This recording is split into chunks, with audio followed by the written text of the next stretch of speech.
Hello friends, नमस्कार। मैं आपका दोस्त मनीष यादव मेरे इस चैनल एवरीडे फोकस में बहुत बहुत स्वागत करता हूं। दोस्तों अगर आप एसएससी की तैयारी करते हैं, नेवी की और पुलिस और हाई कोर्ट का एग्ज़ाम देने जा रहे हैं 2019 में, तो बिल्कुल ये आपके लिए वीडियो है और इस वीडियो को शुरू से लेकर आखिरी तक देखिए। आपके 2 से 3 नंबर पक्के हैं, बिल्कुल मैं आपको विश्वास दिलाता हूँ। और दोस्तों घोल कर पी जाओ, क्योंकि बहुत इंपॉर्टेंट है। बार बार एग्जाम में पूछे जाते हैं, चाहे वो एसएससी हो, नेवी हो, पुलिस हो, हाई कोर्ट हो या अदरवाइज कम्पिटिटिव एग्जाम हो, उसमें ज़रूर 2 से 3 क्वेश्चन पूछे जाते हैं। तो बने रहिए हमारे साथ और शॉर्ट ट्रिक में समझेंगे। तो दोस्तों वीडियो शुरू करते हैं। और दोस्तों वीडियो शुरू करने से पहले अगर वीडियो अच्छा लगा लाइक करना, शेयर करना, सब्सक्राइब करना, बगल का बेल आइकन घंटा भी प्रेस कर देना। थैंक यू दोस्तों। चलिए शुरू करते हैं। तो प्यारे दोस्तों शुरू करते हैं। आज हम पढ़ेंगे दोस्तों, आज हम बात करेंगे अभी वैज्ञानिक यंत्र व उपकरण पर, है ना दोस्तों। तो दोस्तों आप देख सकते हैं क्वेश्चन नंबर 1 ऑडियोमीटर। तो ऑडियोमीटर दोस्तों ध्वनि की तीव्रता का मापन होता है ना दोस्तों। और दोस्तों एनीमोमीटर इसके द्वारा वायु की गति का मापन किया जाता है। तो दोस्तों एनीमोमीटर वायु की गति मापा जाता है और ऑडियोमीटर जो है वह ध्वनि की तीव्रता मापा जाता है। अमीटर जो है विद्युत धारा को मापा जाता है, ठीक है ना दोस्तों। अमीटर जो है विद्युत धारा मापता है। और बैरोमीटर है यह वायुमंडलीय दाब को मापने का यंत्र है। यह वायुमंडलीय दाब को मापता है बैरोमीटर। और दोस्तों क्रोनोमीटर दोस्तों जलयानों में सही समय का पता लगाता है। जलयानों में सही टाइम, सही समय का क्रोनोमीटर पता करता है। और क्रेस्कोग्राफ दोस्तों पौधों की वृद्धि मापने का यंत्र है, ठीक है ना। यह पौधों की वृद्धि मापता है क्रेस्कोग्राफ। अब बात करते हैं फेदोमीटर। दोस्तों इंपॉर्टेंट है फेदोमीटर समुद्र की गहराई मापता है। दोस्तों ये टेट में बार पूछे जाते हैं क्वेश्चन, टीटी में या टेट में फेदोमीटर का क्वेश्चन पूछा जाता है कि फेदोमीटर क्या है। तो फेदोमीटर समुद्र की गहराई मापता है। अब दोस्तों बात करते हैं गाइगर मूलर काउंटर। तो गाइगर मूलर काउंटर जो है रेडियो एक्टिव स्रोत से निकलने वाला जो विकिरण है उसकी गणना करता है, ठीक है ना। रेडियो एक्टिव स्रोत से जो निकलता है विकिरण, रेडिएशन, उसकी दोस्तों गणना करता है ये गाइगर मूलर काउंटर। अब बात करते हैं हाइग्रोमीटर। तो हाइग्रोमीटर द्रवों का अपेक्षिक घनत्व मापता है, ठीक है ना दोस्तों। द्रवों का अपेक्षिक घनत्व मापता है हाइग्रोमीटर। अब दोस्तों बात करते हैं लैक्टोमीटर। तो दोस्तों लैक्टोमीटर दूध की शुद्धता का मापन किया जाता है, ठीक है ना। जो लैक्टोमीटर है वो दूध की शुद्धता का मापन करता है, आप लोग जानते हैं, देखे भी होंगे। मैनोमीटर इससे गैसों का दाब ज्ञात किया जाता है, ठीक है ना। तो गैसों का दाब मैनोमीटर से ज्ञात करते हैं। और पेरिस्कोप दोस्तों मुख्यतः पनडुब्बी में प्रयुक्त होता है, ठीक है ना। पेरिस्कोप पनडुब्बी में प्रयुक्त होता है, यूज होता है। और इसकी सहायता से, पेरिस्कोप की सहायता से समुद्र की सतह का आकलन किया जाता है, ठीक है ना। समुद्र की सतह का आकलन किया जाता है पेरिस्कोप के द्वारा।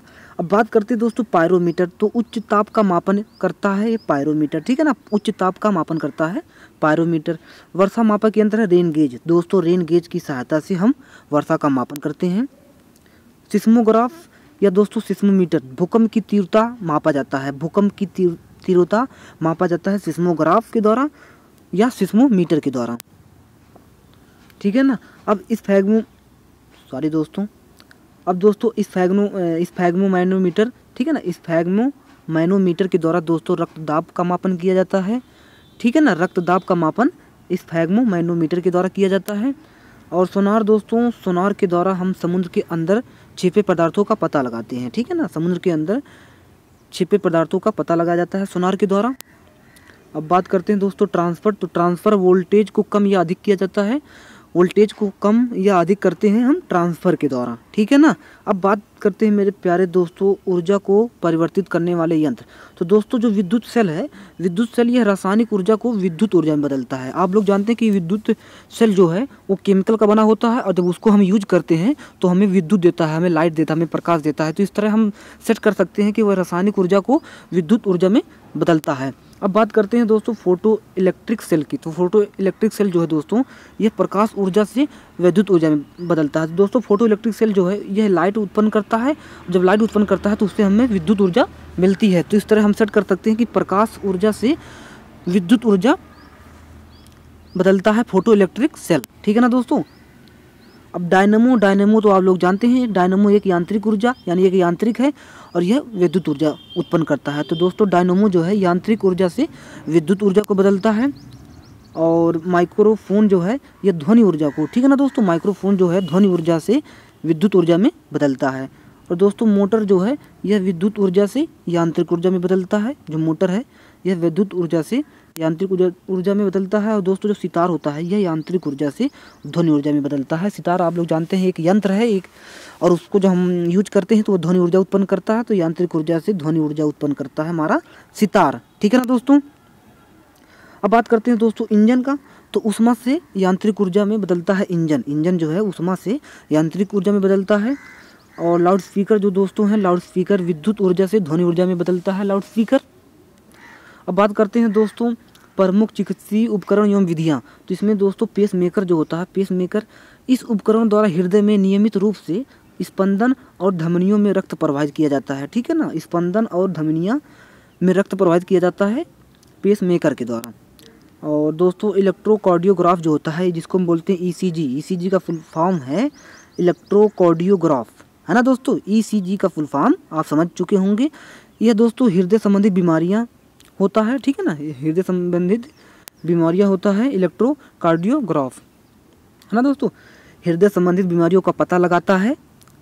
अब बात करते हैं इलेक्ट्रोएन्सेफेलोग्राफ जिसको बोलते हैं ईईजी, इलेक्ट्रोएन्सेफेलोग्राफ।